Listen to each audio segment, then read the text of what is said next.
الذين آمنوا وعملوا الصالحات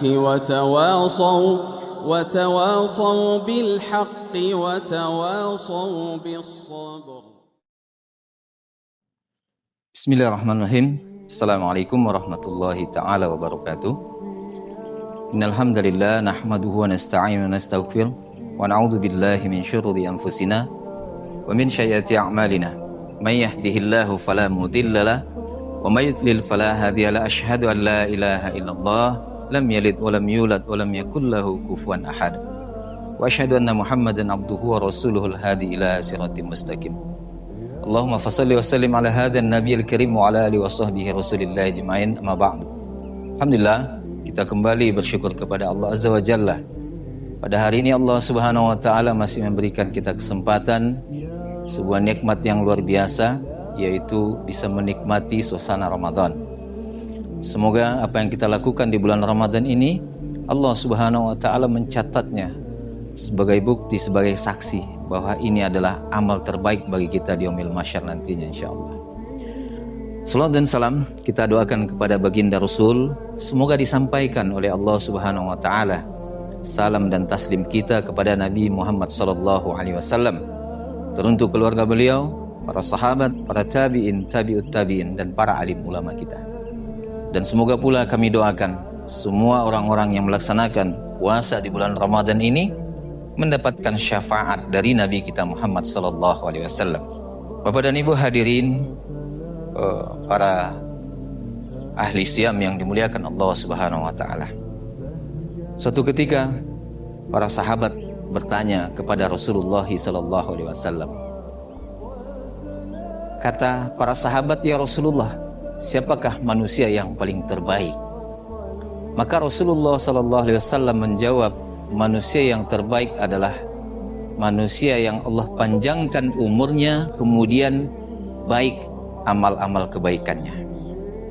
Hari ini kami akan mengangkat sebuah materi menjelang kita berbuka, yaitu tentang meningkatkan kualitas diri pada bulan Ramadan. Ada salah satu kisah yang perlu kami sampaikan dalam salah satu riwayat, di berbagai macam riwayat disampaikan Rasulullah SAW, diantaranya adalah Ibnu Majah, tentang kisah dua orang pemuda yang datang menghadap Rasulullah SAW dari suku Khuta'ah atau dari kaum Bali, di mana mereka datang menghadap Rasulullah SAW, kemudian mereka menyatakan sikap untuk mengimani Allah Subhanahu wa taala dan beriman kepada Rasulullah SAW. Suatu ketika ada panggilan jihad. Keduanya mengikuti panggilan jihad di masa Rasulullah SAW.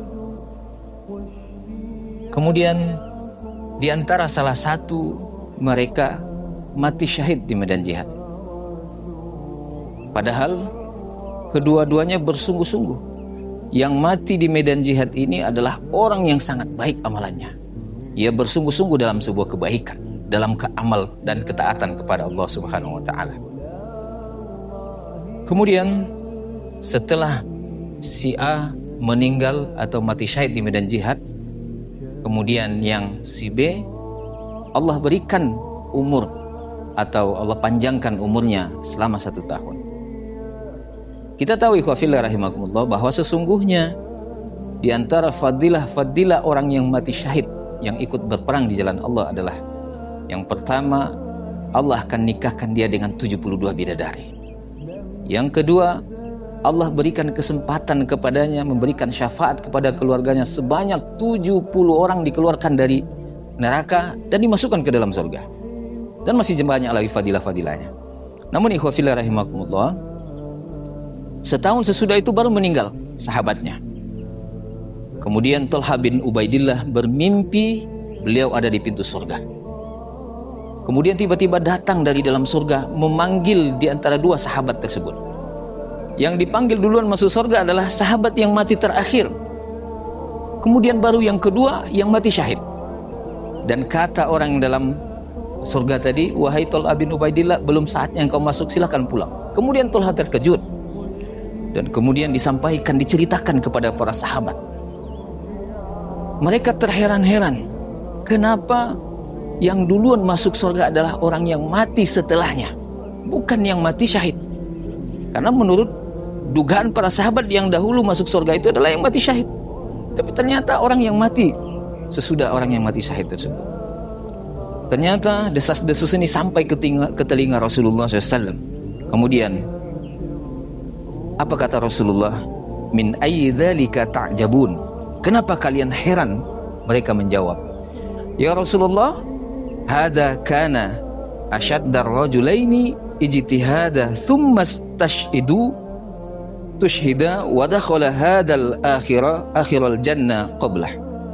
Wahai Rasulullah, orang yang lebih giat beribadah, yang lebih dahulu meninggal dan syahid di jalan Allah, justru masuk surga setelah orang yang lebih lama dan baru meninggal setelahnya. Kemudian Rasulullah SAW menjawab, alaisa qad makatha hadza ba'dahu sana wa adraka ramadana fasoma wa salli kadza wa kadza min sajadati fis sanah. Bukankah orang yang hidup lebih lama itu telah menjalani hidup selama 1 tahun lebih lama, sehingga bisa berpuasa di bulan Ramadan dan mendirikan solat sepanjang tahun, dan mereka para sahabat terdiam. Kemudian kata Rasulullah, fama bainahuma ab'adu mimma bainas sama'i wal ardi. Kata Nabi, coba pikirkan, perbedaan di antara keduanya, orang yang mati syahid dengan orang yang diberikan kesempatan hidup 1 tahun adalah fama bainahumas sama'i wal ardi. Perbedaan derajat mereka bagaikan antara langit dan bumi. Oleh sebab itu, bulan Ramadan ini marilah kita manfaatkan sebaik-baiknya. Kita tingkatkan amal kebaikan kita, ketaatan kita kepada Allah Subhanahu wa taala, agar Allah Subhanahu wa taala mengangkat derajat kita menjadi manusia-manusia yang mulia di sisi Allah Subhanahu wa taala. Demikian yang dapat kami sampaikan, semoga bermanfaat. Kami doakan semoga puasa kita tahun ini diterima oleh Allah Subhanahu wa taala dan dicatat sebagai amal terbaik di yaumil mahsyar insyaallah. Amin ya rabbal alamin. Demikian, assalamualaikum warahmatullahi taala wabarakatuh.